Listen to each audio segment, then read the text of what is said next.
Hello guys, welcome to informational videos YouTube channel.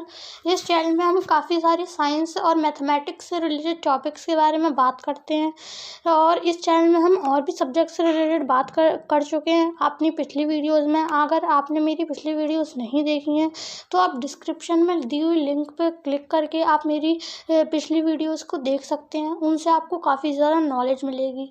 तो इस video में हम बहुत ही इम्पोर्टेंट टॉपिक के बारे में बात करने जा रहे हैं, जो खाना होता है।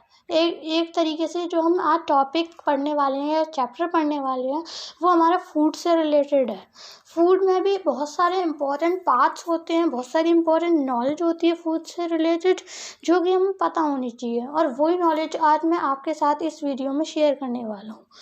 फूड के बहुत सारे कंपोनेंट्स होते हैं, जैसा कि आपने सुना होगा कि इस फूड से हमें ज़्यादा विटामिन्स मिलते हैं, इस फूड से हमें मिनरल्स मिलते हैं।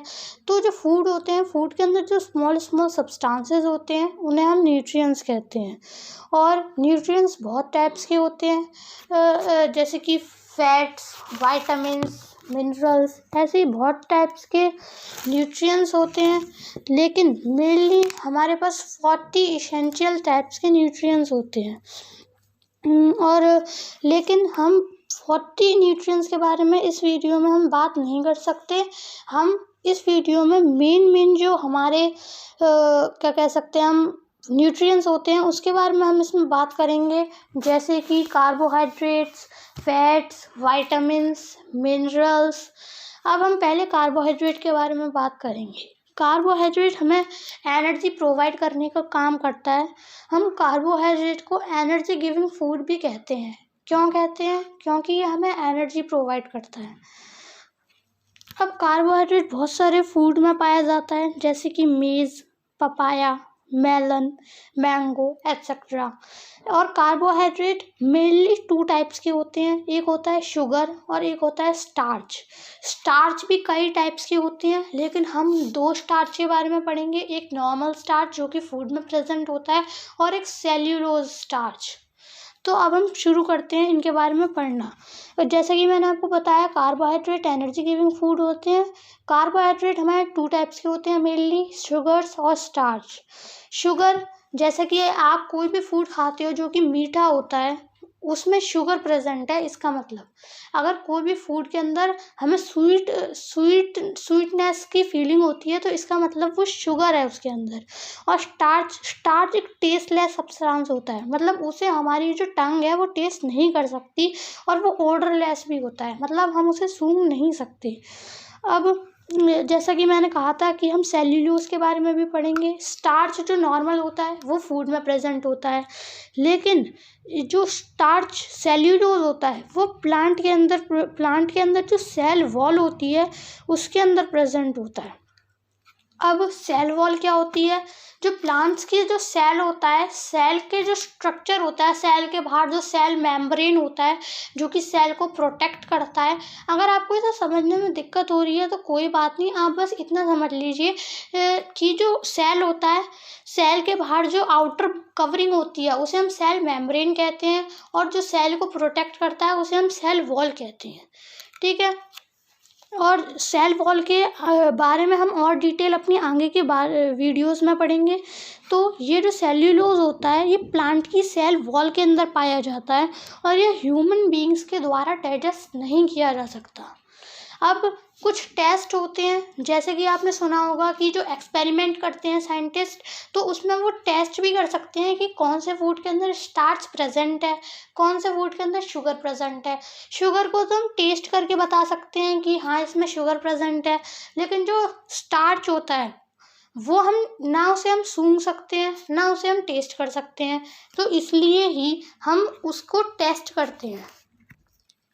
और कई केसेस में ऐसा भी होता है कि हम शुगर को भी हम आइडेंटिफाई नहीं कर पाते, तो उसके लिए भी एक डिफरेंट टेस्ट होता है, और वो हम कौन कौन से केमिकल्स से हम टेस्ट करते हैं वो मैं आपको बताता हूँ। जैसा कि एक आप ट्यूब लोगे जिसमें हम टेस्ट करते हैं, केमिकल ट्यूब नॉर्मल, और उसे आप पकड़ोगे, और एक आप सॉल्यूशन लोगे, आयोडीन सॉल्यूशन, और फिर जो आपका फूड सैंपल है उस बॉइल्ड फूड सैंपल पे आप आयोडीन का सॉल्यूशन छिड़कोगे और फिर अगर उसका ब्लू ब्लैक कलर अपीयर होता है तो उसके अंदर स्टार्च प्रेजेंट है। और जो टेस्ट होते हैं आपको इसमें ध्यान रखना पड़ता है कि आप कितनी क्वांटिटी में केमिकल आप डालोगे और कौन कौन से इक्विपमेंट्स आप रखोगे। तो सबसे पहले सेफ्टी के लिए आपको ग्लव्स पहन लेनी चाहिए और आपको टेस्ट ट्यूब भी ले लेना चाहिए और आपको जो ड्रॉपर होता है जिससे हम सॉल्यूशन डालते हैं उसी से ही सॉल्यूशन मैं आपको डालना प्रेफर करूँगा। मैं आपको ये नहीं कहूँगा कि आप डायरेक्ट सॉल्यूशन डालो। आप एक ड्रॉपर आता है, ड्रॉपर लीजिए और केमिकल ट्यूब लीजिए और फिर किसी भी इक्विपमेंट की मदद से या अगर आप हाथ से पकड़ना चाहते हैं तो आप अपने हाथ में ग्लव्स पहन के पहले उसे पकड़िए। फिर उसमें जो ड्रॉपर होता है, ड्रॉपर में आयोडीन सॉल्यूशन की कुछ बूंदे ले लीजिए, 2 या 3 ड्रॉप्स ले सकते हैं आप। फिर उसे आप जो केमिकल जो बीकर कह लो, आप बीकर तो मतलब बड़ा होता है थोड़ा, केमिकल ट्यूब कह लीजिए आप, उसके अंदर आप खाना डालोगे बॉइल्ड फूड सैंपल। फिर उसके ऊपर आप थोड़ी सी जैसे कि 3 या 4 या 2 या 3 ड्रॉप्स आप डाल सकते हो आयोडीन सॉल्यूशन की। और अगर उसका ब्लू ब्लैक कलर होता है तो इसका मतलब है कि उसमें स्टार्च प्रेजेंट है। अब हम शुगर के बारे में पढ़ते हैं। शुगर इसमें क्या करेंगे, सबसे पहले हम नॉर्मल फूड सैंपल लेंगे, उसे क्रश कर लेंगे, मतलब उसे आप एक टाइप से कह लो पीस लेंगे, कूट लेंगे और फिर उसके बाद उसे हम नॉर्मल केमिकल ट्यूब में डालेंगे। फिर उसमें 1 से 2 मिलीलीटर हम पानी डालेंगे। फिर हम उसमें 2 से 3 ड्रॉप का हम बेनेडिक्ट सॉल्यूशन डालेंगे। अब आप सोच रहे होंगे ये सब हमें कहाँ मिलते हैं, सॉल्यूशंस वगैरह, ये केमिकल्स, ये सब आपको लेबोरेटरीज में मिलते हैं। जो केमिस्ट की लेबोरेटरीज होती हैं, केमिस्ट्री लेबोरेटरीज होती हैं, उन सब में आपको ये सब मिल जाएंगे बहुत आसानी से। फिर आपको 2 से 3 बेनेडिक्ट सॉल्यूशन के बाद आप उसे हीट कर लीजिए। फिर अगर उसका जो कलर है वो रेड या ऑरेंज आता है तो समझ जाइए कि उसमें शुगर है। और अगर आपको इन सब जो इक्विपमेंट्स होते हैं जिससे हम केमिस्ट्री की जो चीज़ें हैं उन्हें परफॉर्म करते हैं, अगर उनके बारे में आपको जानना है तो मैं उनके बारे में एक अलग से वीडियो बना दूंगा इस वीडियो के बाद। तो हमारे चैनल को आप सब्सक्राइब कर दीजिए ताकि आपको ऐसी ही इंफॉर्मेशनल वीडियोज़ मिलती रहें। अब हम पढ़ते हैं फैट्स के बारे में। तो सबसे पहले फैट्स के बारे में पढ़ने से पहले हम एक बार रिवाइज कर लेते हैं। हमने कार्बोहाइड्रेट के बारे में क्या पढ़ा, हमने ये पढ़ा कार्बोहाइड्रेट एनर्जी गिविंग फूड होते हैं, वो 2 टाइप्स के होते हैं, शुगर और स्टार्च हमने 2 टाइप के बारे में पढ़ा, एक तो नॉर्मल स्टार्च जो कि फूड में होता है, एक सेल्यूलोज स्टार्च। फिर हमने जो शुगर और स्टार्च को टेस्ट करने के लिए जो एक्टिविटीज़ हैं वो पढ़ी। अब हम फैट्स के बारे में पढ़ेंगे। जो फैट्स होता है उसे हम अपनी बॉडी का एनर्जी बैंक कहते हैं। अब हम फैट्स को एनर्जी बैंक क्यों कहते हैं, वो इसलिए क्योंकि जो फैट्स से हमें डायरेक्ट एनर्जी नहीं मिलती। जैसे कि कार्बोहाइड्रेट है, तो कार्बोहाइड्रेट अगर आपने कोई भी ऐसा खाना खाया जिसमें कार्बोहाइड्रेट है तो आपको डायरेक्ट आपका जो ब्लड है या आपकी बॉडी है वो डायरेक्ट एनर्जी सक करना और यूज़ करना स्टार्ट कर देगी। लेकिन जो फैट्स है, फैट्स के साथ ऐसा नहीं होता। जैसे कि आपने किसी दिन खाना खा लिया, फिर आपने उसके अगले दिन व्रत या ऐसी कुछ आप रखते हो और या किसी मजबूरी की वजह से आप खाना नहीं खा पाते हो, तो उसमें आपको एनर्जी कैसे मिलती है, उस कंडीशन में आपको जो एनर्जी मिलती है वो फैट से मिलती है। हमारी बॉडी को पता है कि कौन से खाने में कार्बोहाइड्रेट है और कौन से खाने में फैट्स है। जिस खाने में फैट्स होता है बॉडी उसको स्टोर करके रखती है, और जब इमरजेंसी सिचुएशन होती है, जैसे कि जब हम व्रत रखते हैं या कोई इमरजेंसी सिचुएशन आ जाती है, हम खाना नहीं खा पाते, तो उस कंडीशन में हमारी बॉडी को जो एनर्जी मिलती है वो फैट्स से मिलती है।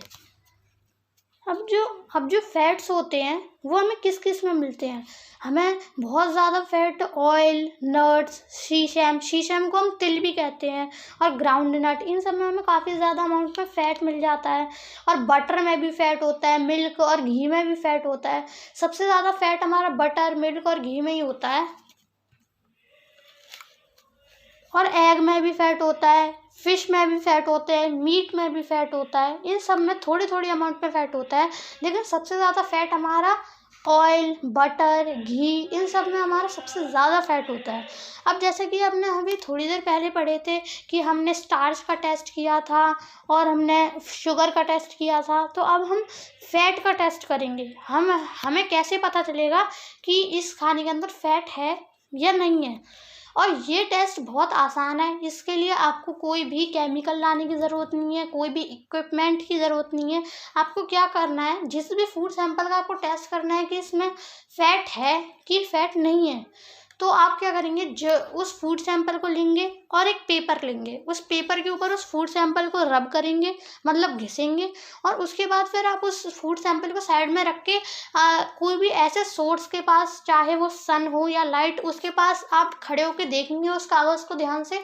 और अगर वो कागज़ ट्रांसक्यूलेंट होगा, ट्रांसक्यूलेंट मतलब उसके आर पार थोड़ी थोड़ी लाइट पास हो रही होगी, आपको उसके आर पार थोड़ा थोड़ा दिख रहा होगा, तो इसका मतलब उसका जो है फूड, उसके अंदर आपका फैट प्रेजेंट है।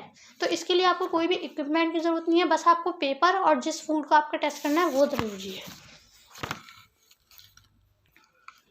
अब मैं आपको एक फैक्ट बताने वाला हूँ, और वो फैक्ट क्या है, जो एनिमल में जो प्रोटीन्स होते हैं, जैसे कि मैंने आपको बताया कि जो मीट होती है, फ़िश होती है, उसमें फ़ैट पाए जाते हैं, उनमें प्रोटीन बहुत ज़्यादा अमाउंट में पाया जाता है, फ़ैट कम अमाउंट में होता है, लेकिन मीट और फ़िश में प्रोटीन ज़्यादा अमाउंट में होता है। तो उसके लिए हम क्या करते हैं कि जो वो होता है एनिमल प्रोटीन, जो मीट और फिश का जो प्रोटीन होता है, उसे हम फर्स्ट क्लास प्रोटीन कहते हैं, और जो प्लांट से और सब्जियों से जो हमें प्रोटीन मिलता है उसे हम सेकंड क्लास प्रोटीन कहते हैं। ऐसा क्यों? क्योंकि जो एनिमल्स और मीट में, जो एनिमल्स में जो होता है वो बहुत ज़्यादा अमाउंट में एमिनो एसिड्स होते हैं, मतलब जो जो हमें ज़रूरी प्रोटीन्स चाहिए, जो जो ज़रूरी सब प्रोटीन्स चाहिए। प्रोटीन्स भी कई टाइप के होते हैं, तो जो भी हम प्रोटीन्स, सब प्रोटीन्स, और प्रोटीन्स किससे बनते हैं, प्रोटीन्स अमीनो एसिड्स से बनते हैं। तो जो अमीनो एसिड्स जो भी हमें चाहिए, प्रोटीन्स जो भी हमें चाहिए, वो सब एनिमल्स में हमें बहुत अच्छी क्वांटिटी में मिल जाता है, मीट वगैरह में, तो इसलिए हम उसे फर्स्ट क्लास प्रोटीन कहते हैं। लेकिन जो प्लांट्स होता है उनमें भी हमें ये सब मिलता है, लेकिन उनमें थोड़ा कम मिलता है, जैसे कि प्लांट में कुछ अमीनो एसिड्स हमें नहीं देखने को मिलते प्रोटीन्स के, तो इसलिए हम प्लांट्स को सेकंड क्लास प्रोटीन के कैटेगरी में हम कंसीडर करते हैं। अब हम प्रोटीन के बारे में थोड़ा और डिटेल में पढ़ेंगे। जैसा कि मैंने आपको बताया कि जो प्रोटीन है, प्रोटीन अमीनो एसिड्स से बनते हैं, है ना, और प्रोटीन को ऑब्टेन करने के लिए, मतलब प्रोटीन को पाने के लिए हमारे पास दो सोर्सेज हैं, या तो हम प्लांट से कर लें या हम एनिमल्स से कर लें। और जो जितने भी प्लांट्स होते हैं, हर प्लांट में थोड़ा थोड़ा प्रोटीन होता है, लेकिन ग्राउंड नट, बीन्स, सीरियल्स जैसे कि मेज़ और व्हीट और पल्सेस, जिन्हें हम दाल कहते हैं, ये बेस्ट सोर्सेज होते हैं प्रोटीन के। अगर आप वेजिटेरियन हो तो आपके लिए बेस्ट सोर्सेज यही हैं जो मैंने अभी अभी बताए हैं, और लेकिन इनसे ज़्यादा, जैसा कि मैंने आपको फैक्ट में बताया था, इनसे ज़्यादा प्रोटीन हमें एनिमल, मीट और फिश, इन सब की कैटेगरी में हमें देखने को मिलता है। लेकिन कुछ प्रोटीन ही ऐसे होते हैं जो प्लांट में हमें देखने को नहीं मिलते, और मिलते हैं तो बहुत कम देखने को मिलते हैं। लेकिन सबसे ज़्यादा प्रोटीन दाल और बीन्स और मेज़ और व्हीट, मतलब गेहूँ, इन सब में होते हैं।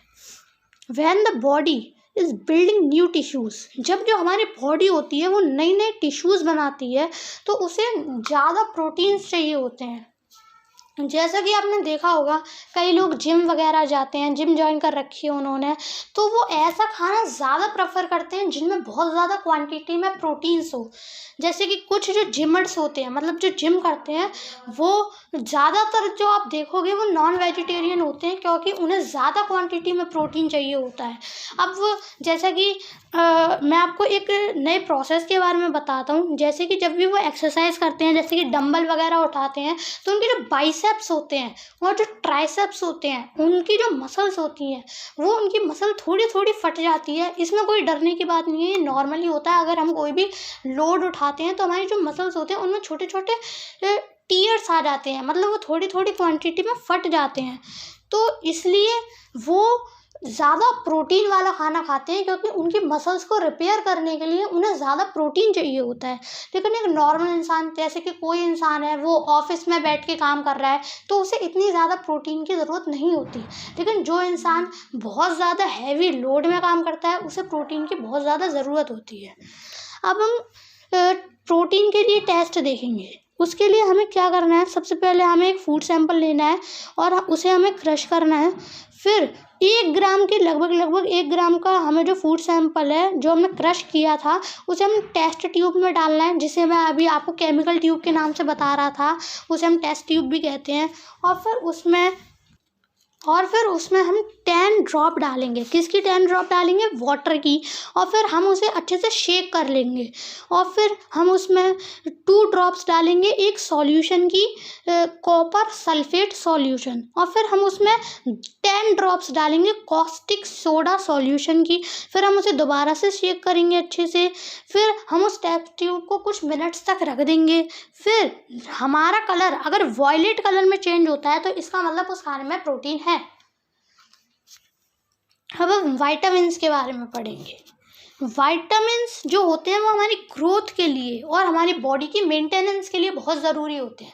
जैसे कि हमें गाड़ी की मेंटेनेंस करवानी पड़ती है, वैसे हमारी बॉडी की मेंटेनेंस के लिए हमें वाइटामिन्स की ज़रूरत होती है। वाइटामिन्स हमें एनर्जी प्रोवाइड नहीं करते, एनर्जी हमें प्रोवाइड करते हैं। कौन प्रोवाइड करते हैं? जैसे कि हमने आपको शुरू में ही बताया था, कार्बोहाइड्रेट और फैट। कार्बोहाइड्रेट हमें डायरेक्ट एनर्जी प्रोवाइड करते हैं और फैट हमें इमरजेंसी सिचुएशन में एनर्जी प्रोवाइड करते हैं। लेकिन वाइटामिन हमें ग्रोथ करते हैं हमारी बॉडी की और हमारी बॉडी की मेंटेनेंस करते हैं, लेकिन वो हमें एनर्जी प्रोवाइड नहीं करते। ये हमारी बॉडी को डिजीज़ से लड़ने में काफ़ी मदद करते हैं। जैसा कि जो आपने देखा होगा, कई बीमार लोग होते हैं वो डॉक्टर के पास जाते हैं तो डॉक्टर उन्हें सलाह देते हैं कि वो ग्रीन लीफी वेजिटेबल्स खाया करें। तो ग्रीन लीफी वेजिटेबल्स में और फ्रूट्स में, इन सब में ज़्यादा क्वांटिटी में वाइटामिन्स होता है जो कि उसे बीमारी से लड़ने में मदद करता है। इसलिए डॉक्टर उन्हें सलाह देते हैं कि आप वाइटामिन्स खाया करो। और जो वाइटामिन्स होते हैं वो कुछ हद तक हमारी टीथ और बोन्स को भी हेल्दी रखते हैं। जो वाइटामिन्स होते हैं वो अलग अलग टाइप्स के होते हैं। जैसे कि जो हमारी बॉडी होती है उसको बहुत सारे वाइटामिन्स की ज़रूरत होती है। जैसे कि vitamin A, vitamin C, vitamin D, vitamin E, vitamin K और vitamin B complex. Vitamin B complex, अब जो वाइटामिन्स होते हैं उसके भी सब टाइप्स होते हैं। मतलब जैसे कि विटामिन ए है तो विटामिन बी है, विटामिन सी है, तो विटामिन बी में भी कई सारे सब टाइप्स होते हैं। जैसे कि vitamin B1 thiamine, vitamin बी2 riboflavin, ऐसे कई सारे विटामिन्स के सब टाइप्स होते हैं। हमारी बॉडी को विटामिन ए, सी, डी, ई, के और विटामिन बी कॉम्प्लेक्स की ज़रूरत होती है। अब जो विटामिन बी कॉम्प्लेक्स होता है वो कुछ वाटर सॉल्यूबल विटामिन्स का मिक्सचर होता है। अब वाटर सॉल्यूबल विटामिन्स क्या होते हैं वो हम अभी पढ़ते हैं। जो हमारी बॉडी होती है वो 2 विटामिन्स खुद बना सकती है, जैसे कि विटामिन डे और विटामिन के। हमारी बॉडी इन विटामिन्स को खुद बना सकती है। हालांकि ये नहीं है कि हम ऐसा कोई भी खाना ना खाएं जिसमें हमें ये प्रोटीन मिलते हो, क्योंकि हमारी बॉडी खुद बना सकती है। हमें ऐसा खाना खाना चाहिए क्योंकि हमारी बॉडी बना सकती है, लेकिन अनलिमिटेड क्वांटिटी में नहीं बना सकती, वो एक छोटी सी लिमिटेड क्वांटिटी में बना सकती है। और कुछ अदर विटामिन्स भी होते हैं जो कि फूड में प्रेजेंट होते हैं। अब जो विटामिन्स होते हैं जो कि पानी के अंदर घुल जाते हैं, अब आप फूड को तो देख सकते हो लेकिन उसके अंदर के विटामिन को थोड़ी ना आप देख सकते नॉर्मल आइज से। तो जो विटामिन्स पानी के अंदर घुल जाते हैं उन्हें हम वाटर सॉल्युबल विटामिन्स कहते हैं। और जो विटामिन्स होते हैं जो ऑयल या फैट के अंदर घुल जाते हैं उसे हम ऑयल या फैट सॉल्युबल विटामिन्स कहते हैं। और वाटर सॉल्युबल विटामिन्स कौन कौन से होते हैं? विटामिन बी और सी। और फैट या ऑयल सॉल्युबल विटामिन्स कौन से होते हैं? विटामिन ए, डी एंड के। और जो विटामिन ए, डी और ई और के होते हैं ना, वो हमारी बॉडी में फैट्स के तौर पे स्टोर्ड रहते हैं। और फैट्स के बारे में मैंने अभी आपको बताया था थोड़ी देर पहले। तो अब हम फैट सॉल्युबल जो विटामिन्स होते हैं जो कि फैट के अंदर घुल जाते हैं उसके बारे में हम एक देखेंगे। अब आपकी स्क्रीन पे एक चार्ट दिख रहा होगा, अब मैं उसी चार्ट के बारे में आपको समझाने वाला हूँ। जैसे कि जो विटामिन ए होता है वो क्या काम करता है? हमारी ग्रोथ बढ़ाता है, हमारी जो स्किन होती है उसे हेल्दी रखता है और नाइट विजन में हेल्प करता है। जैसे कि आपने देखा होगा, आप अचानक बाहर से आए और फिर अंदर घुस गए तो आपको अंधेरा अंधेरा सा दिखता है, लेकिन आप भी तब को नॉर्मल विजन होता है। रात हो जाती है, आप लाइट बंद करते हो और फिर अचानक आप बीच रात में उठते हो तो भी आपको थोड़ा थोड़ा दिखता है। हालांकि आपको इतना क्लियर नहीं दिखता, लेकिन अगर आप थोड़ी देर तक अंधेरे में खुली आँख करके बैठे रहते हो तो आपको थोड़ा थोड़ा विजन होता है। तो इसे ही हम नाइट विजन कहते हैं। और विटामिन ए हमारी नाइट विजन में काफ़ी ज़्यादा हेल्प करता है। और जब हमें नाइट विजन नहीं होता, मतलब हमें रात में बिल्कुल भी नहीं दिखता, तो उसे हम एक डिजीज़ कहते हैं। वो एक डिजीज़ होती है जब हम रात में बिल्कुल भी नहीं दिखता हमें। हाँ, तो आप डरना मत, क्योंकि ऐसा भी हो सकता है कि हमारी आँख थोड़ा सा स्ट्रेन हो, इसलिए हमें बिल्कुल भी ना दिख रहा हो, मतलब थोड़ा सा दर्द हो, या हमने अभी अभी हम मोबाइल या टीवी वगैरह देख के उठे हैं तो हमें स्ट्रेन हो सकता है, तो इससे कोई प्रॉब्लम नहीं होती। तो आप विटामिन ए वाले फूड आइटम्स खा सकते हैं, जैसे कि green leafy vegetables, carrots, ripe tomatoes, pumpkin, cod liver oil, liver. इन सबको खाने से हमारा क्या होता है, उन सबको खाने से हमें विटामिन ए मिलता है। विटामिन डी हमारी बोन्स और टीथ की ग्रोथ के लिए बहुत ज़्यादा हेल्पफुल होती है। और विटामिन डी किस में पाया जाता है? Milk, fish liver oil, fish liver oil, egg yolk, exposure to sunlight. Exposure to sunlight का ये मतलब होता है जब आप धूप में बैठते हो तो आपको विटामिन डी मिलता है धूप से। विटामिन ई हमारी क्या मदद करता है? रिप्रोडक्शन में मदद करता है। रिप्रोडक्शन मतलब जैसा कि आपने प्लांट रिप्रोडक्शन के बारे में भी पढ़ा होगा कि दो प्लांट के कांटेक्ट में आने से उनके बीच में जो भी मतलब रिलेशन टाइप होता है उससे हम रिप्रोड्यूस करते हैं। तो वही रिप्रोडक्शन हमारा ह्यूमंस में भी होता है। हालांकि जो प्लांट्स में रिप्रोडक्शन होता है वो पोलन ग्रेन्स के ट्रांसफ़र होने से भी होता है, तो लेकिन जो इंसानों में रिप्रोडक्शन होता है वो एक दूसरे के रिलेट होने से, एक दूसरे के आपस में रिलेट होने से हमारा रिप्रोडक्शन होता है। और विटामिन ई रिप्रोडक्शन में ही हेल्प करता है, जैसे कि green leafy vegetables, butter, tomatoes, germinated gram, wheat germ oil. Vitamin K हमारे ब्लड की क्लॉटिंग में मदद करता है। इसका क्या मतलब होता है? जो हमारा ब्लड है, हमारा कट लग जाता है छोटा सा, तो कोई ऐसा बच्चा होता है या ऐसा बड़ा भी होता है जिसका खून रुकता ही नहीं है, बहुत मुश्किल से रुकता है, तो इसका मतलब उसके अंदर विटामिन के की कमी है। लेकिन जिसके अंदर विटामिन के अच्छी खासी क्वान्टिटी में होता है तो जो उसका ब्लड होता है वो अच्छे से ज़्यादा जल्दी क्लॉट हो जाता है, क्लॉट कर जाता है ज़्यादा अच्छे से। क्या मतलब हुआ क्लॉट कर जाता है? मतलब जो उसका जो ब्लड होता है वो अच्छे से जम जाता है ज़्यादा जल्दी, ज़्यादा खून नहीं बहता। और एक होता है विटामिन B1 थियामाइन। जैसे कि मैंने आपको बताया था विटामिन बी कई टाइप्स के होते हैं। विटामिन B1 थियामाइन हमारी ग्रोथ के लिए ज़रूरी होता है और लैक्टेशन और प्रेगनेंसी में भी बहुत ज़रूरी होता है। प्रेगनेंसी तो आपको पता ही होगा, और लैक्टेशन का मतलब जब भी जो मदर होती है वो अपने बेबीज़ को दूध पिलाती हैं तो उसे फीड कराती हैं तो उसे ही हम लैक्टेशन कहते हैं। इन सब में विटामिन B1 थियामाइन बहुत ज़रूरी होता है। और ये हमें मिल्क, सी फूड, सोयाबीन और होल सीरियल्स, ग्रीन वेजिटेबल्स, इन सबसे मिलता है। और विटामिन के तो मैंने आपको बताया ही नहीं किससे मिलता है। विटामिन के हमें मिलता है कॉलीफ्लावर, कैबेज, टोमेटोज, इन सब से। और विटामिन B2 राइबोफ्लेविन ये हमारी ग्रोथ में मदद करता है, हमारी हेल्थ को अच्छी रखता है, हमारी रिप्रोडक्शन में मदद करता है, लैक्टेशन में मदद करता है, रेस्पिरेशन में मदद करता है। और ये सब हमें milk, peas, beans, yeast, meat, eggs, bananas, cherries, raisins, इन सब में मिलता है। तो यही हमारी वीडियो ख़त्म होती है। आप हमारे चैनल को सब्सक्राइब करिए, और अगर आपने ये वीडियो एंड तक देख ली है इसका मतलब आपको अच्छी खासी नॉलेज हो गई है कंपोनेंट्स ऑफ फूड के बारे में। लेकिन ये टॉपिक यहीं ख़त्म नहीं होता, ये टॉपिक बिल्कुल भी यहीं ख़त्म नहीं होता। हम इसका पार्ट 2 भी लाएंगे। ये टॉपिक अगर मैं और लंबा बनाता तो वीडियो काफ़ी लंबी हो जाती। हम इसका पार्ट 2 भी लाएंगे। तो आप पहले हमारे चैनल को सब्सक्राइब कर दीजिए ताकि आपको जल्दी से जल्दी हमारी नोटिफिकेशन मिले। तो thanks for watching and don't forget to subscribe our channel. Good bye friends.